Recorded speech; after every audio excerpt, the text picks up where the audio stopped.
High protein కలిగిన ఈ rice రెసిపీని ప్రిపేర్ చేయడం చాలా ఈజీ. కుక్కర్లో 10 నిమిషాల్లో అయిపోతుంది. వెయిట్ లాస్లో కూడా ఉపయోగపడుతుంది. స్టవ్ వెలిగించుకుని కుక్కర్ పెట్టుకుని 1 స్పూన్ ఆయిల్, 1 స్పూన్ నెయ్యి వేసుకోవాలి. నెయ్యి కరిగిన తర్వాత జీలకర్రను వేసుకోవాలి. సన్నగా కట్ చేసి పెట్టుకున్న అల్లం ముక్కలు, వెల్లుల్లి ముక్కలు వేసి వేయించుకోవాలి.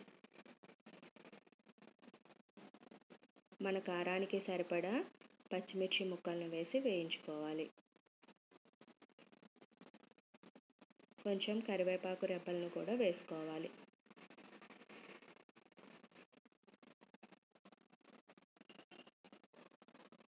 సన్నగా కట్ చేసి పెట్టుకున్న ఉల్లిపాయ ముక్కలను వేసి జాగ్రత్తగా వేయించుకోవాలి. ఉల్లిపాయ వేగడానికి కాస్త సమయం పడుతుంది. లో ఫ్లేమ్లో వేయించుకోవాలి, లేదంటే అడుగంటుతుంది. ఉల్లిపాయ ముక్కలు బాగా వేగిన తర్వాత ముందుగా కడిగి పెట్టుకున్న 1/2 కప్ పెసరపప్పును వేసుకోవాలి.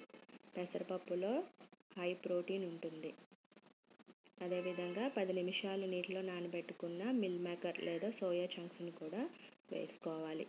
వీటిలో కూడా చాలా ప్రోటీన్ ఉంటుంది. ఈ రెసిపీలో పెసరపప్పులోను మిల్ మేకర్లోనూ చాలా ప్రోటీన్ ఉంటుంది. అదేవిధంగా రైస్ క్వాంటిటీ తగ్గుతుంది కాబట్టి కార్బోహైడ్రేట్స్ కూడా తగ్గుతాయి. ఎవరైనా వెయిట్ లాస్ అవ్వాలి అనుకునే వాళ్ళు ఈ రెసిపీని హ్యాపీగా ట్రై చేయొచ్చు. తక్కువ మొత్తంలో కార్బోహైడ్రేట్స్, ఎక్కువ మొత్తంలో ప్రోటీన్ వెళ్తుంది. 1 కప్పు బియ్యాన్ని కడుగుకొని కుక్కర్లో వేసుకొని కలుపుకోవాలి. రుచికి సరిపడా సాల్ట్, పసుపు వేసుకోవాలి. అదేవిధంగా 2.5 కప్పుల వాటర్ని వేసుకోవాలి.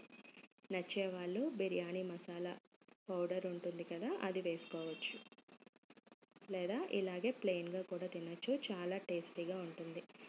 కుక్కర్ మూత పెట్టుకొని 3 విజిల్స్ వచ్చేంత వరకు ఉడికించుకోవాలి. ఎంతో టేస్టీ అయిన, హెల్తీ అయిన, హై ప్రోటీన్ కలిగిన రైస్ రెసిపీ రెడీ. ఎప్పుడు బిర్యానీలు, ఫ్రైడ్ రైస్లు కాకుండా అప్పుడప్పుడు ఇలాంటి రైస్ రెసిపీని కూడా ట్రై చేయండి. ఒక ప్లేట్లోకి తీసుకొని కొత్తిమీర వేసుకొని కాస్త నిమ్మరసం పిండుకొని రైతాతో తింటే చాలా టేస్టీగా ఉంటుంది. ఈ వీడియో కనుక నచ్చినట్లయితే లైక్ చేయండి, షేర్ చేయండి, ఛానల్ని సబ్స్క్రైబ్ చేయండి.